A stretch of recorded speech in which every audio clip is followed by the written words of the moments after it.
또 이르시되 내가 진실로 너희에게 이르노니 선지자가 고향에서는 환영을 받는 자가 없느니라.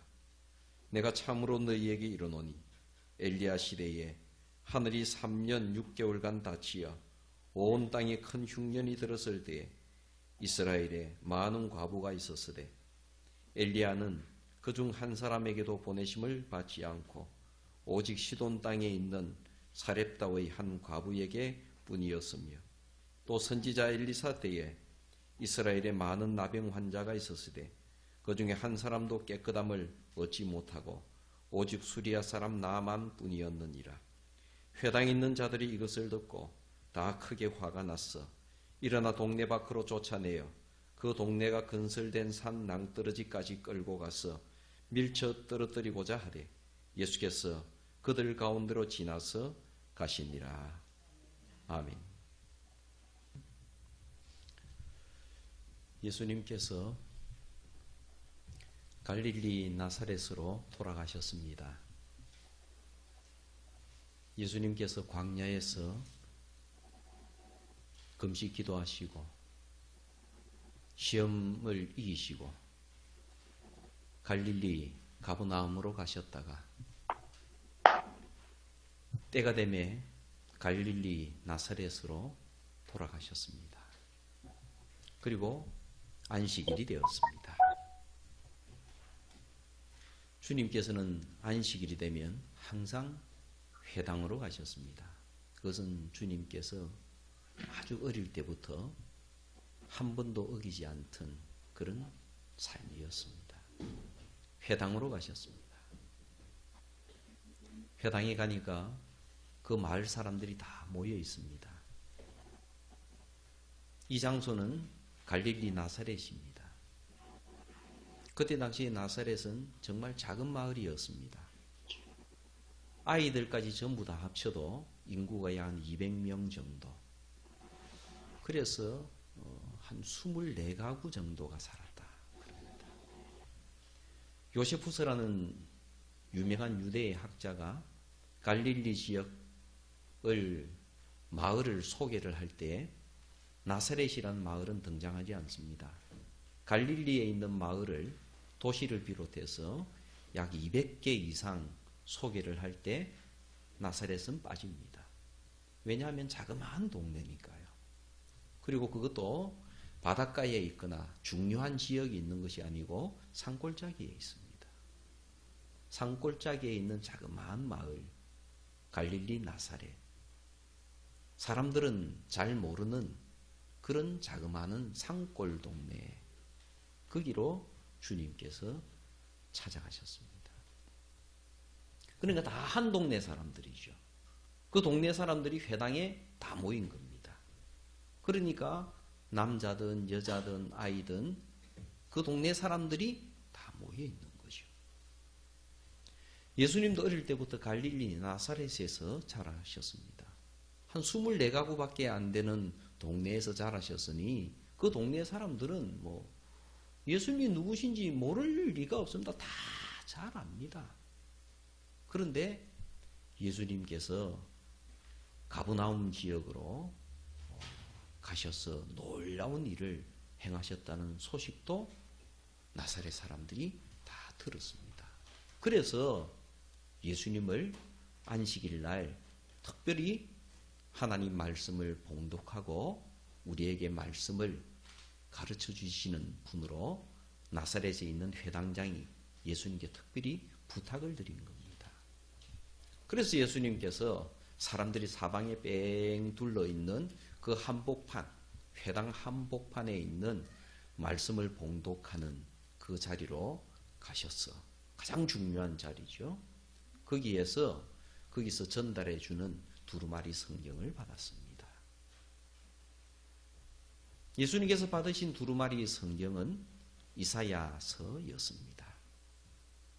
그래서 이사야서를 받으셔서 주님께서 두루마리 성경을 펴셔서 주님께서 원하시는 부분을 찾으셔서 읽으셨습니다. 그것이 본문 말씀이죠. 하나님께서 하나님의 백성들에게 구원을 베푸신다는 본문 말씀. 그 말씀을 읽었습니다. 나사렛 사람들이 너무너무 좋아하는 성경 구절 말씀입니다. 그리고 이 말씀이 이 땅에 우리 나사렛 마을에 이루어지고 앞으로 메시아께서 오시게 되면 반드시 이루어지게 될 것이다. 확신하고 있는 귀한 말씀, 너무나도 사랑하는 말씀을 예수님께서 그날 읽으셨습니다. 이 귀한 본문을 읽으셨기 때문에 나사렛 사람들은 전부 기분이 굉장히 좋았습니다. 그렇지. 하나님께서 우리를 사랑하신다. 반드시 우리를 구원하신다. 그 확신을 가지고 그날 예수님께서 전달해 주시는 설교 말씀을 기쁨으로 열심히 들었습니다. 그래서 사람들이 다 감격했습니다. 역시 하나님 말씀을 참 잘 전하시는구나. 그렇게 생각하면서 그렇게 하나님 말씀을 들었습니다. 물론 예수님께서 말씀을 전하실 때는 자리에 앉으셔서 모세의 자리에 앉으셔서 하나님 말씀을 전하셨죠.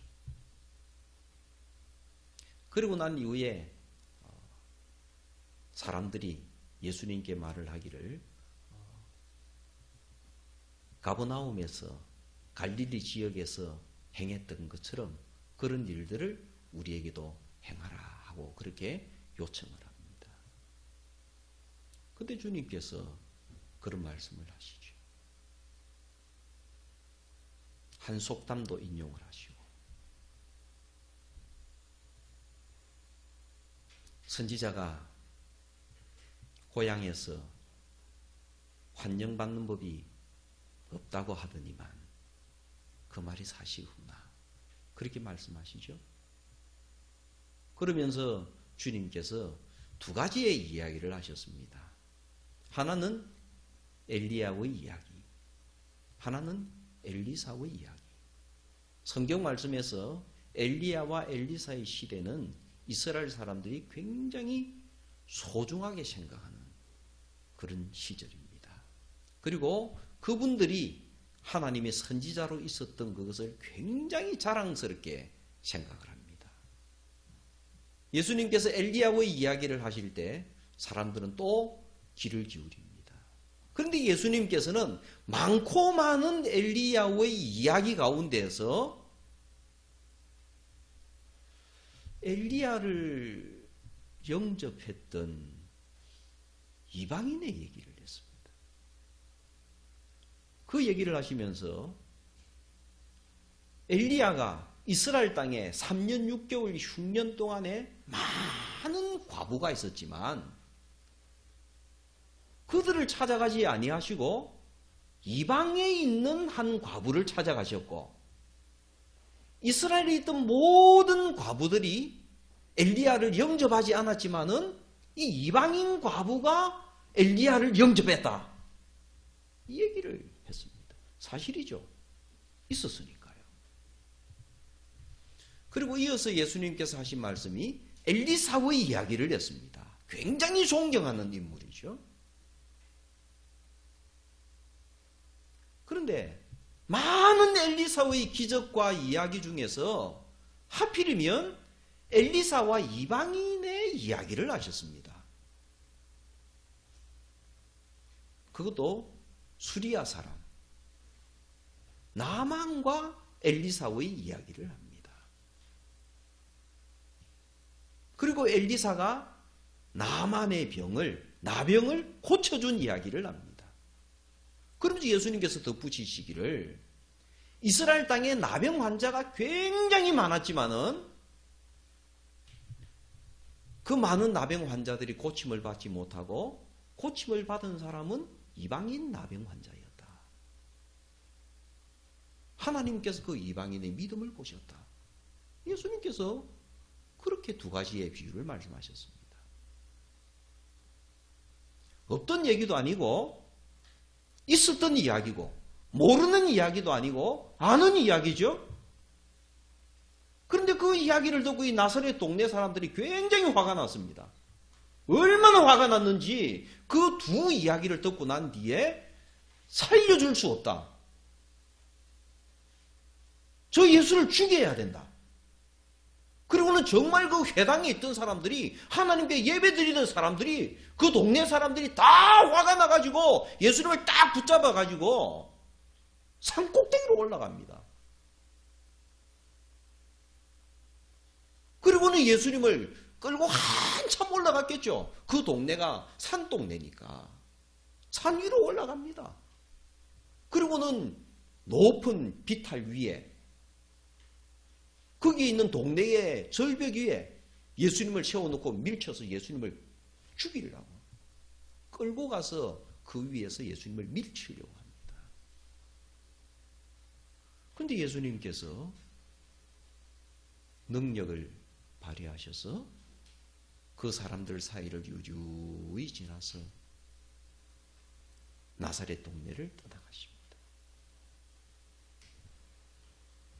나사렛 사람들은 왜 그렇게 화가 났을까요? 여러분들께서 지금 이 말씀을 듣고 난 뒤에 만약에 예수님께서 여러분들에게 이 말씀을 하셨다면 여러분들도 그렇게 화가 나가지고 예수님을 죽이려고 했겠습니까?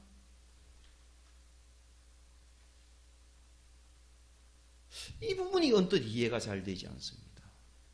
아니, 성경 말씀하셨잖아요.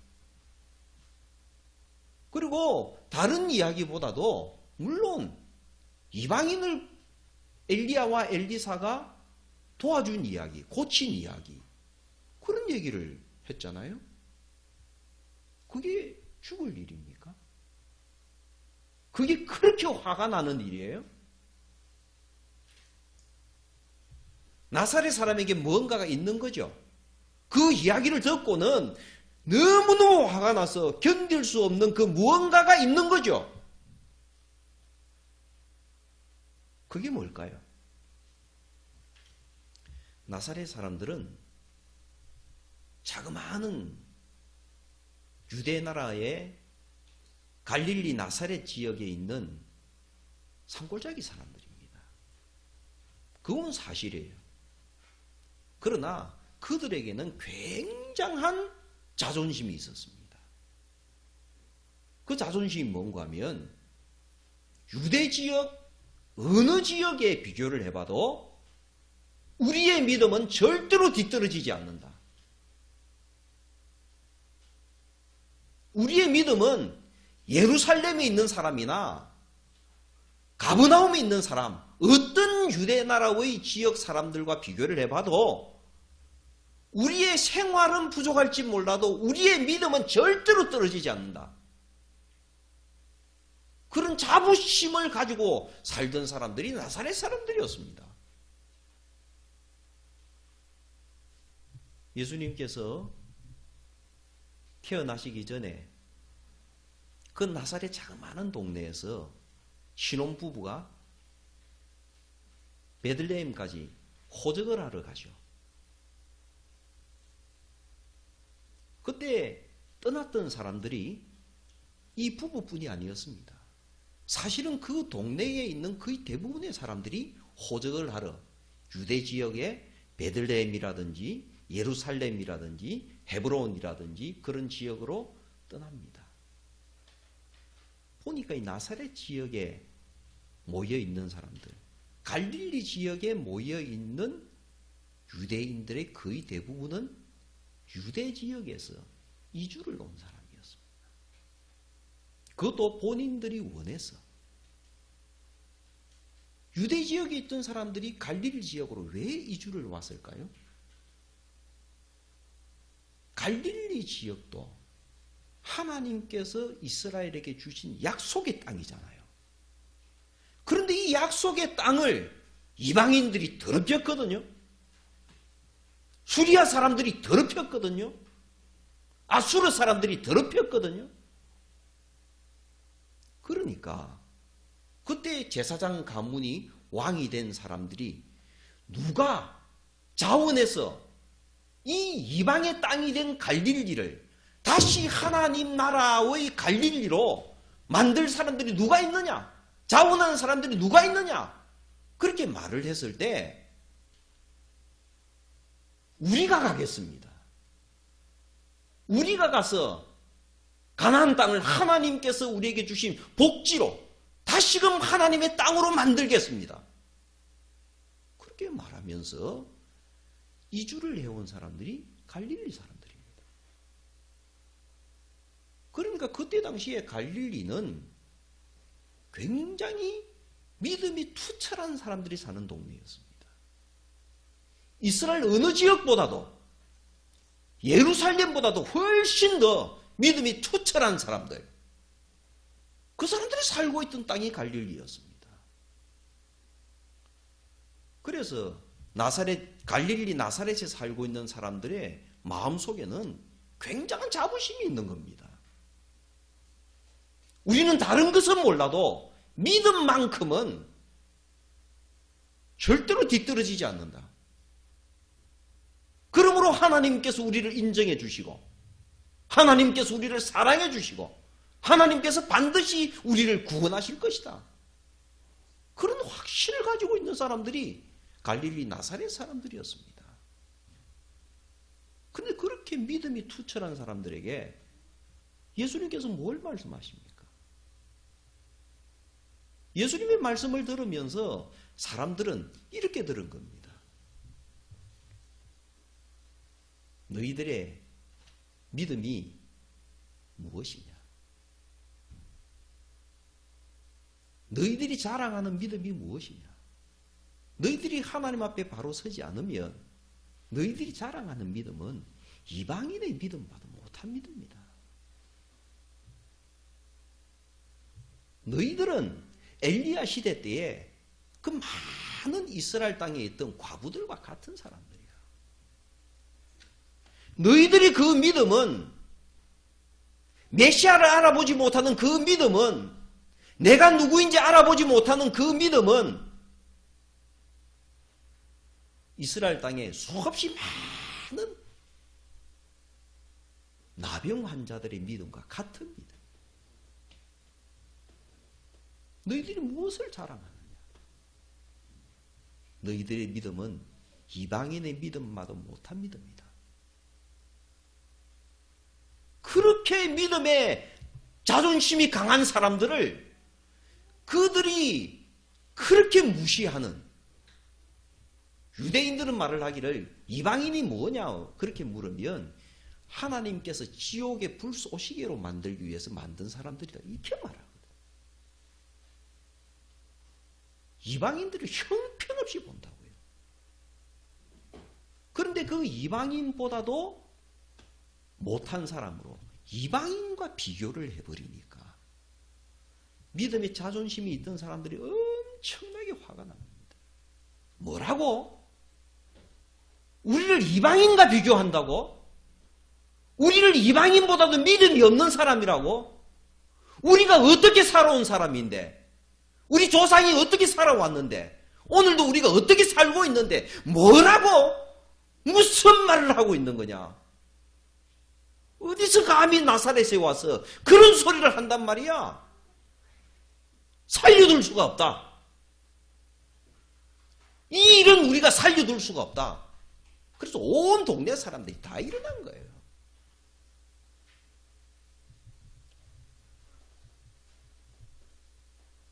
진실로 믿음이 있는 사람이라면 하나님의 말씀을 듣고 가슴에 찔려서 우리가 참 교만하면 우리가 아무것도 아니구나. 하나님의 은총이 없으면 이방인이 우리보다 앞설 수 있겠구나.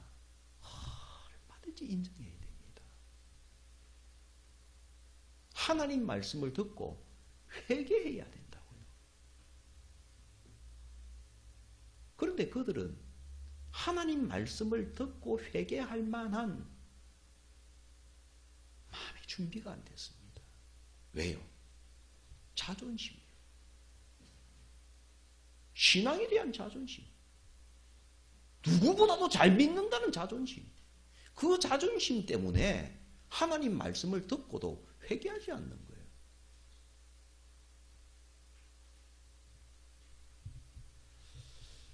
주님께서 사람들에게 십자가에 달리시기 전에 죽임을 당하려고 한 적이 많습니다. 특별히 대표적인 장소가 예루살렘입니다. 주님께서는 아마 거의 해마다 예루살렘으로 가신 듯합니다. 그리고 주님께서 예루살렘으로 가시게 되면 하셨던 일이 있습니다. 성경에 2번 기록이 되어져 있는데요. 그것은 가시게 되면 성전을 청결케 하셨습니다. 성전에서 장사하는 사람들의 그것을 뒤집어 엎으신 거예요. 그러면서 하시는 말씀이 이 하나님의 집은 기도하는 집인데 너희들이 지금 하는 게 뭐냐 이게. 너희들이 하나님의 집을 강도의 구려를 만들고 있잖아. 그러면서 뒤집어 엎으셨습니다. 2번 기록이 되어져 있습니다. 한 번은 주님의 3년 생애 중에서 초기에 하셨고 한 번은 마지막에 그렇게 2번 하셨습니다. 2번 기록이 되어져 있지만은 성경학자들은 생각하기를 아마 주님께서 해마다 하셨을 거다. 해마다 성전을 청결케 하셨을 거다. 성전을 장사하는 사람들을 예수님께서는 가실 때마다 뒤집어 엎으셨을 거다. 성전 주변에는 장사집이 굉장히 많았습니다. 그런데 예수님께서 뒤집어 엎으신 것은 어딘가 하면 성전 안쪽에 이쪽에 들어가는 뜰이 있다면 그 뜰 반대편에 넓은 공터가 있었습니다. 그 공터에 장사하는 집이 많았습니다. 그런데 여기는 특별한 장사를 하는 곳이에요. 뭘 장사하는가 하면 하나님께 드릴 봉헌물을 장사하는 곳이에요. 뭐 비둘기를 판다든지 제일 중요한 업무 중에 하나가 동전을 바꾸는 업무였습니다. 돈을 바꾸는 환전 업무였어요. 왜 환전을 했는가 하면 그때 당시에 이스라엘 사람들이 일반적으로 쓰고 있던 돈은 부정한 돈이었어요. 그 돈에 사람의 얼굴이 그려져 있다든지 로마 돈이라든지 그러니까 이것은 하나님께 드릴 수가 없습니다. 하나님께 드릴 수 있는 돈은 정결한 돈이어야 돼요. 그러니까 그때 당시 사회에서는 사용되지 않지만 성전에서만 사용되어지던 세겔이 따로 있었습니다. 그러니까 사람들은 평소에서 쓰던 돈을 가지고 가서 하나님께 예물을 드리려고 하게 되면 직접 비둘기를 드릴 때도 있지만은 비둘기 값을 예물로 드리는 거예요. 그래서 그때 예루살렘 성전에는 헌금통이 13개가 있었습니다. 뜰에 사람들이 있는 뜰에 13개가 헌금통이 있었는데 거기에 헌금을 속죄제 헌금도 드리고 또는 성전세라 그래가지고 한 사람 앞에 성전세겔로 반세겔을 내야 되는데 그 돈도 드려야 되고 이러니까 집에서 가지고 왔던 그 돈을 바꾸러 갑니다. 그런데 바꾸러 가게 되면 이 성전세겔이 일반적인 세겔보다도 좀 2배 정도 비싸요. 그러면서 그 성전 세계를 환전을 해주면서 약 2배 정도의 폭리를 취한 겁니다. 여기 아니면 바꿀 데가 없으니까. 누가 그랬어요? 대제사장 가문이 그랬습니다. 그걸 장사하는 집은 대제사장 가문만이 장사를 했으니까요. 구체적으로 말하면 누구냐고요? 안나서예요. 대제사장 안나서와 가야바 나오잖아요. 그때는 수십 년 동안 안나서가 대제사장을 하다가 안나서의 아들이 대제사장을 하다가 안나서의 사위 가야바가 하다가 또 안나서의 아들이 대제사장을 합니다. 로마에 거금을 들여서 자기들이 그걸 대제사장의 권리를 계속 사니까요. 그러니까 거기에서 자기들이 장사를 하는 거예요. 이걸 보고 주님께서 엎으신 거예요. 예루살렘에 올라간 첫 해도 엎으시고 그 뒤로도 엎으시고. 그런데 사람들이 그걸 당하고도 예수님을 체포하지 못했습니다. 성전 수비대도 있었는데 이유가 뭘까요? 주변에 보는 눈들 때문에 그래요. 성전에 와서 하나님의 말씀을 가르치면서 예수님께서 엎으실 때 하신 그 말씀들이 틀린 말이 아니에요. 하나님의 말씀을 그대로 전한 거예요. 성전은 만민이 기도하는 집이지 장사하는 집이 아니에요. 강도의 구렬이 아니라고요. 틀린 말을 했으면 당장 체포를 됐겠지만은 예수님께서 하나님 말씀을 하시면서 하니까 손을 못 대는 거예요. 왜? 주변에 모여있던 모든 사람들이 저 말씀이 맞지. 그러면서 사람들이 말하기를 저분은 선지자구나. 예수님을 보고 저분은 선지자구나. 하나님의 말씀을 두려움 없이 전파해서 지배자들을 부끄럽게 만들고 화가 나게 만들고 바른 길을 가도록 하는 저분이야말로 엘리야와 엘리사 같은 선지자가 아닌가. 성전에 있던 사람들은 예수님을 보고 선지자라고 그랬어요. 그러니까 사람들이 그렇게 인정하기 때문에 체포를 못한 거예요. 그런데 죽이려고 했죠. 그럼 나사렛 사람들의 문제가 뭘까요? 예수님이 한 동네 사람이라는 것 때문에, 두 번째로 자기들의 신앙의 자존심이 무너졌다는 그것 때문에 예수님을 통해서 선지자의 음성을 듣지 못한 겁니다. 예수님은 하나님께서 보내신 말씀을 전하는 선지자구나. 선지자의 음성을 예수님을 통해서 듣지를 못했어요.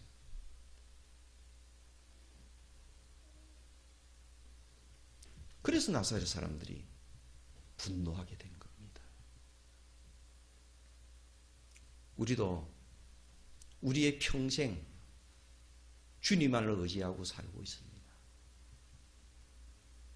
어려서부터 신앙생활하고 우리의 가장 소중한 것, 소중한 시간을 주님께 드리면서 신앙생활합니다. 어쩌면 우리는 나사렛 사람들이고 예루살렘 사람들이고 가버나움 사람들입니다. 그래서 우리는 성경 말씀을 열심히 읽습니다.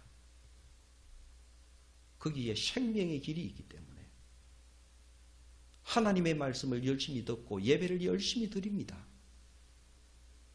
이것은 너무나도 마땅한 일이기 때문에.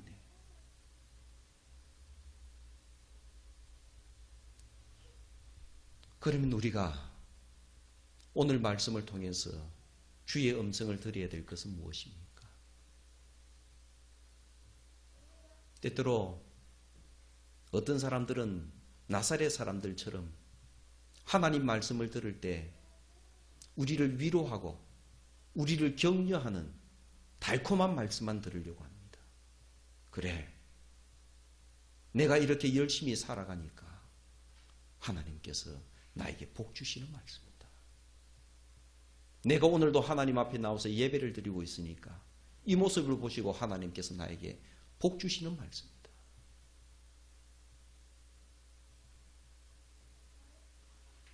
그렇게 생각할 수 있습니다. 그런데 뜻밖의 어느 날인가 말씀을 통해서 선지자의 음성이 들리게 됩니다.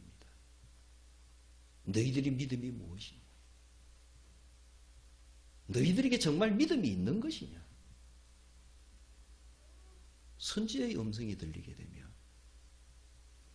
말씀 가운데서 나를 책망하시는 말씀이 들리게 되면 그때는 어떻게 합니까?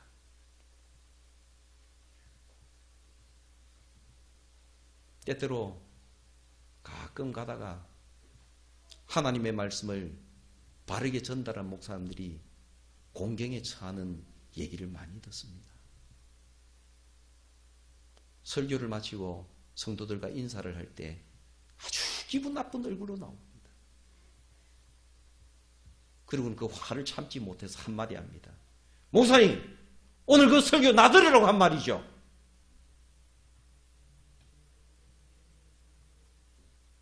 그 사람이 나사렛 사람 아닙니까? 그렇게 들었으면 제대로 들었네요. 그죠? 그 사람 보고 하라고 들으라고 하신 하나님 말씀 맞네요. 그러면 화를 낼 게 아니라 회개를 해야지. 예수님을 붙잡고 낭떠러지로 갈 게 아니라 예수님 앞에 무릎을 꿇고 회개를 해야지. 하나님께서 우리에게 말씀하시는 음성은 때로는 지혜자의 음성을 들려주십니다. 때로는 위로자의 음성도 들려주십니다. 때로는 소망의 음성도 들려주십니다. 그러나 우리를 사랑하시기 때문에 때로는 우리 귀에만 선지자의 음성이 들리도록 하십니다. 오늘 본문 말씀의 주제는 선지자의 음성입니다. 주께서는 사랑하시는 자들에게 끊임없이 선지자의 음성을 들려주십니다. 잊지 마십시다. 그리고 그 음성이 들리게 되면 베드로처럼 주님 저는 죄인입니다 하고 무릎을 꿇는 사람이 되십시다. 주께서 여러분들을 사랑하시기 때문에 들려주시는 음성에 무릎을 꿇는 은총의 날들이 되시기를 바랍니다.